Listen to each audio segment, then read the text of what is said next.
Saudara-saudari yang terkasih, daripada nanti pada berita gereja ada tambahan, lebih baik saya sekarang saja mengatakan siapa imam itu. Betul kan? Bapak Ibu sudah kenal saya? Belum. Siapa yang belum kenal saya? Wah, banyak juga ternyata. Saya sebetulnya sudah sejak 24 tahun yang lalu sudah pernah di sini. Berarti yang angkat tangan 24 tahun belum ada di sini. Ya, Bapak Ibu yang terkasih, saya memperkenalkan diri saya. Saya Romo Rediantus Pramudianto. 24 tahun yang lalu ini adalah tempat karya saya dan tempat di mana saya ditahbiskan jadi imam. Jadi saya tahu gereja ini seperti apa dulu. Gerejanya hanya ini dan ini. Ini belum ada. Masih di situ.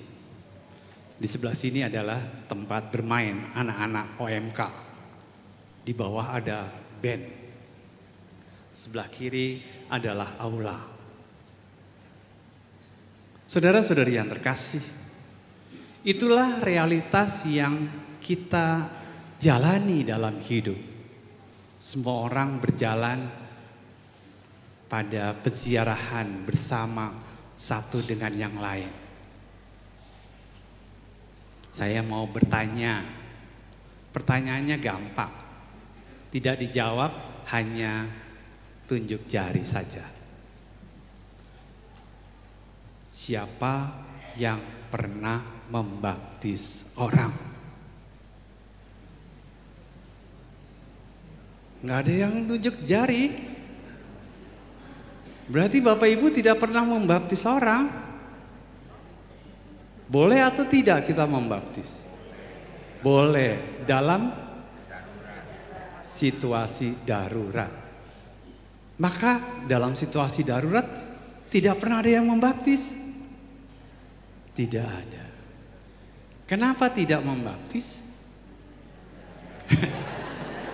Karena gak ada yang darurat. Bapak Ibu yang terkasih, sudah tahu kan, sudah paham bahwa dalam situasi darurat kita boleh membaptis. Ada dua alasan kuat kita boleh membaptis. Satu adalah alasan di mana kita harus punya materialnya. Apa itu materialnya? Air. Air yang seperti apa? Air bersih. Air bersih. Tidak harus air mateng. Dipanasin dulu bakterinya segala macam biar dituangin itu gak kena bakteri gitu kan. Ada virus masuk gitu kan. Tidak. Tapi air bersih. Yang kedua adalah forma dan materi. Formanya apa?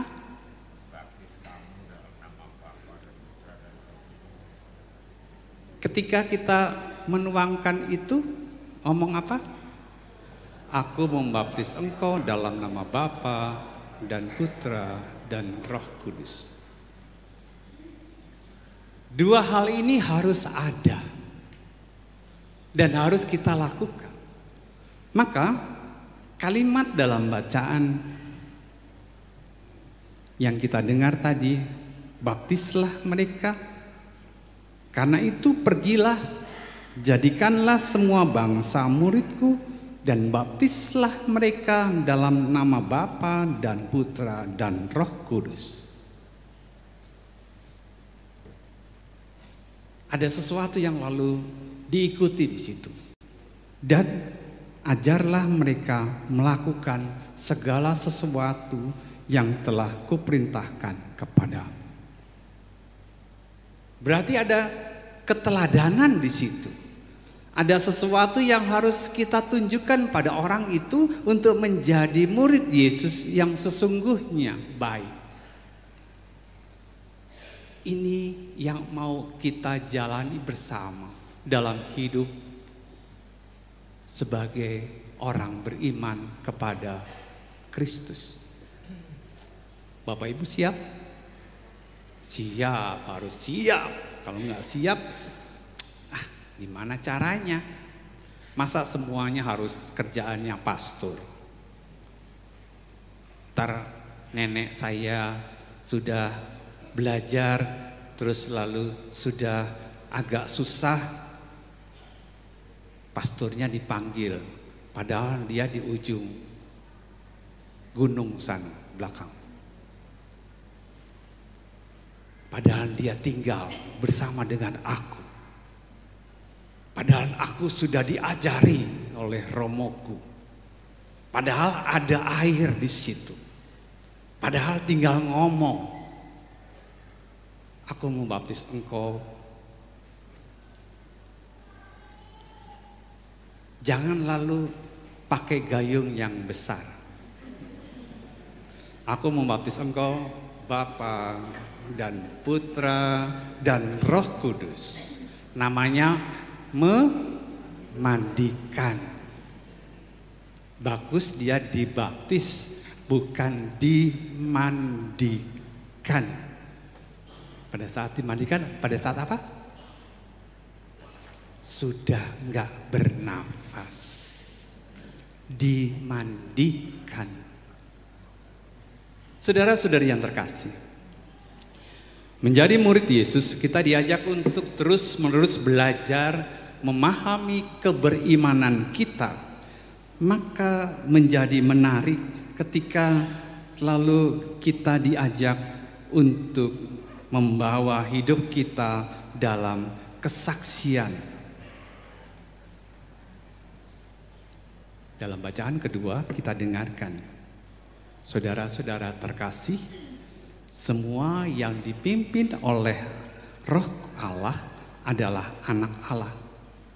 Sebab kamu menerima bukan roh perbudakan yang membuat kamu menjadi takut lagi, melainkan roh yang menjadikan kamu anak Allah.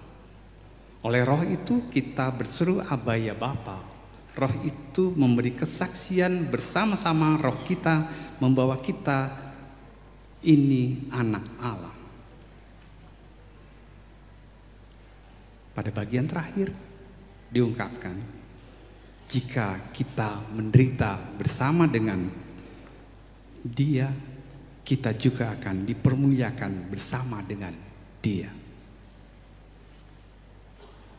Menjadi murid Yesus bukan berarti mau yang enak-enak saja, mau yang menyenangkan saja, tetapi juga ia harus mau menerima situasi yang terjadi dari situasi sekitar kita. Maka ketika ada penderitaan, kita diajak untuk bersama-sama merasakan.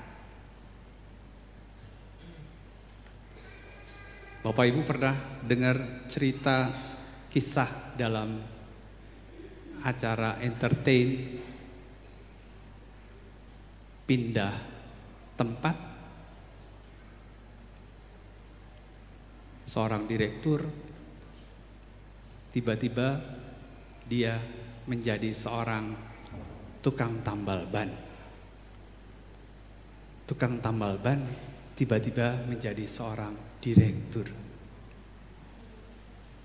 Pernah lihat acara entertain itu di televisi? Pasti. Kalau nggak lihat berarti kurang gaul dengan media. Ada entertain itu. Artinya kita diajak untuk memahami tentang situasi hidup.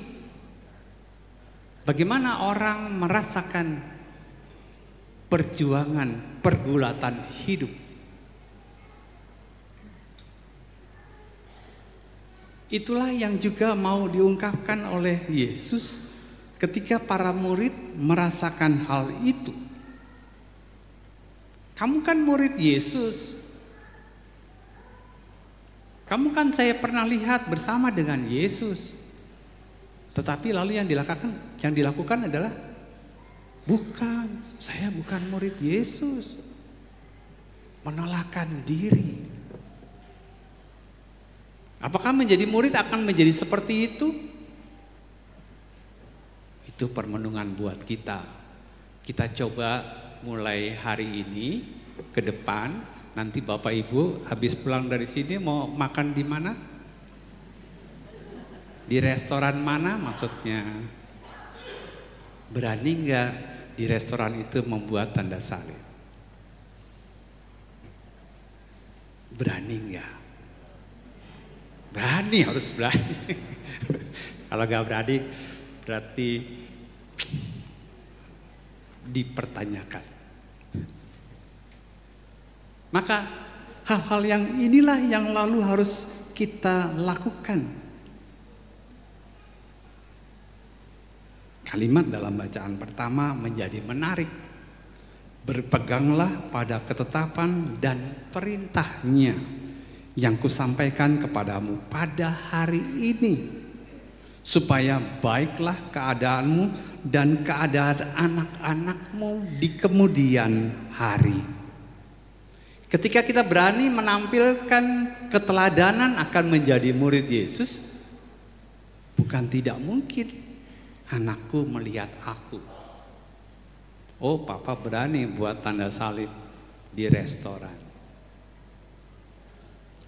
Papa berani buat tanda salib di toko roti kecil. Toko roti kecil apa namanya? Oh, saya nggak ngomong ya. Tetapi itu yang lalu memberikan satu keteladanan bagi anakku. Itulah yang mau diungkapkan oleh para rasul dan juga kitab ulangan ini. Bagaimana kita berproses bersama dengan Allah. Maka dari mimbar ini saya mengajak kepada Bapak Ibu untuk bersama dengan Allah berproses menjadi anak-anak Allah. Semoga kita semakin hari semakin terinspirasi karena Allah selalu menyertai kita. Seperti halnya ada pada bagian terakhir. Aku menyertai kamu senantiasa sampai akhir zaman. Amin.